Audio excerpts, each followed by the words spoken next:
So here's the truth. Most ecom brands are stuck at six figures because they're following this same agency playbook as everyone else. I scaled my brand to $90 million in 4 years by breaking every rule they taught me. And in 2026, the gap between brands that actually get this and brands that don't is just getting wider and wider. So let's get into the real strategy that's driving results this year. And the first reason why most ecom brands plateau at six figures is because they outsource their marketing when they are actually a marketing company. So when you really think about your business, what type of business are you? If you're selling a commodity product like a lot of ecom brands are, then your ability to sell and market your product is what's going to set you apart from the competitors. So you can't outsource your marketing if that is literally the DNA of your company. What are you then? And a lot of the reason why these agencies don't work because they don't have tight enough feedback loops from their customers to inform their marketing advices. That's why the generic systems come into play. And 90% of the brands that I actually coach don't have enough of a feedback loop between what the customers are saying, thinking, feeling about their brand, their internal dialogue, and the marketing material, which then makes them generic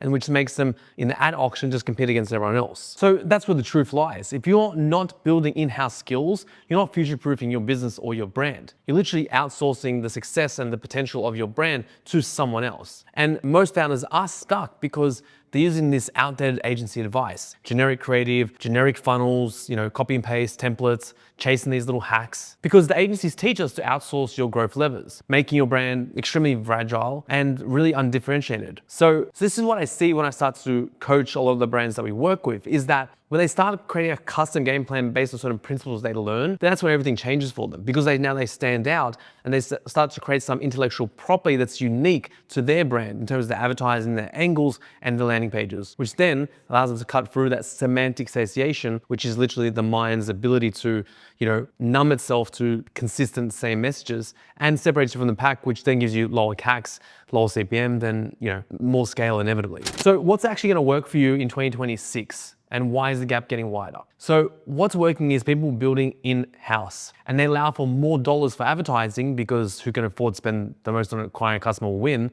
because they're not spending their money on agency fees. They're also building these creative engines in-house because they're obsessing over unique offers, unique angles based on their own data-driven experiments. It's extremely hard for you to come up with unique angles unless you're not speaking to your customers and thinking about and speaking to them about what internal dialogue are they using in order to actually purchase your brand. Why do they purchase your brand? Why do they purchase your product? And unless you have these feedback loops from your existing customers, you're just going to be replicating everyone else's. And then on top of that, the people that are winning are the ones that are able to go with the culture and change with the times. They have a nimble setup inside their business where they can trend surf anything that's coming up culturally and hijack certain algorithms at certain times in order to scale quickly. I built my $90 million brand by scaling agencies really fast and hiring internally, and then building a system where we weren't just throwing shit at the wall and hoping something will stick. No, we had a repeated system where we make iterations every single week and we got better and better and better. And quite often, especially with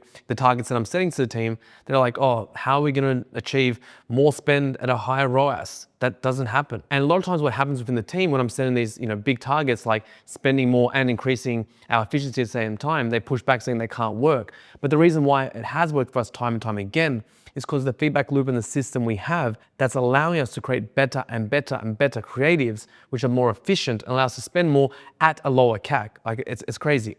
And that's all because of our spherical scaling system. And that's how we're able to launch a lot more angles, right? A lot more unique creatives, and we own our system and our platform that's allows us to iterate a lot quicker. So if you're serious about breaking out of that six-figure hamster wheel and want to see how the system would work inside of your brand, hit the link below and book a call with my team. We'll audit your growth engine, we'll show you exactly where you're leaking profit and map out your next $1 million move. No agency, no fluff, just real strategy. So what does that system actually look like when you install it into your own brand? This is the playbook on how to build, $100 million brand step by step. First step is to build your in-house creative team. Even if it's just one person to start, stop relying on agencies for your brand's voice and vision. And the idea is to buy back your time based on the lowest leverage tasks that you currently have and only do the highest leverage things. So depending where you are in your business journey, creative strategy is your biggest constraint from scaling. Plain and simple. And who is in your company that is obsessed around creative strategy? That's thinking about creative strategy all day and nothing else. Take that person's role and buy back anything else under them that's not to do with creative strategy. Because when you create a creative strategy system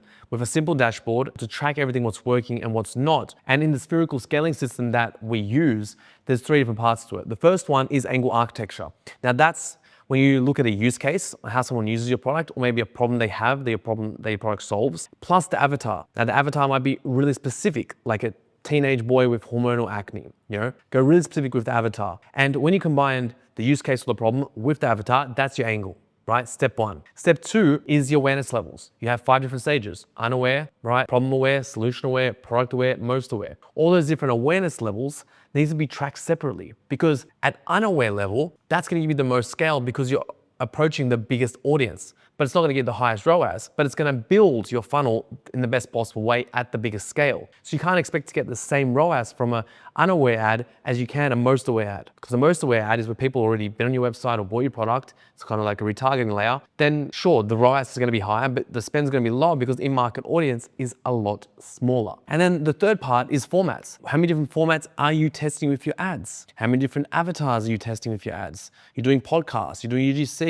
demonstration, in-street interviews, whatever it might be. That's how you scale, through angles, awareness levels, and formats. But you have to track all this stuff in your business and create a system of what you're going to test every single week. If you don't do this, then you're just less stuck every week as to what to test next. And creating this system is going to allow you to stop guessing. And then that last part is owning your customer data and speaking to your customers. We spoke to over 300 customers in the last 3 months because they are informing what we're going to do next, what angles are working, because we're trying to understand the internal vocabulary of the consumers that are buying our product. What's the reason they bought our product? What were they hoping to get from it? And the reality is that you're probably so far away from why the customer's actually buying your product, and you need to speak to them. And in doing that alone, that's going to allow you to stop renting your growth out to some agency. That system alone I just spoke to you about is what's going to get you to the $1 million month, $5 million month, and $10 million months. That is the most important system in your business today. And the best part about it is that it starts creating IP around your business and your team, which creates a moat against everything else and is future-proof. So quick recap, most brands are going to plateau because they're outsourcing their authority,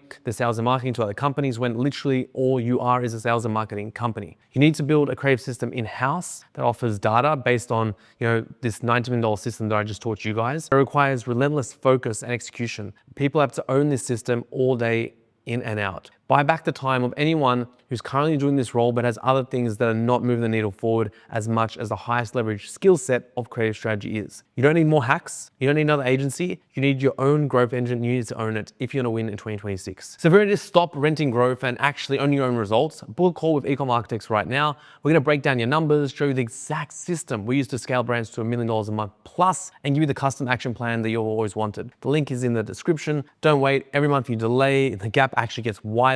And if you want to see the exact framework I use to diagnose and break through every scaling plateau, check this out in the next video. The real reason why you can't scale to $1 million a month with your ecom brand. I break down the 5 constraints holding most brands back and how to actually solve them. Click here to watch them now, and I'll see you there.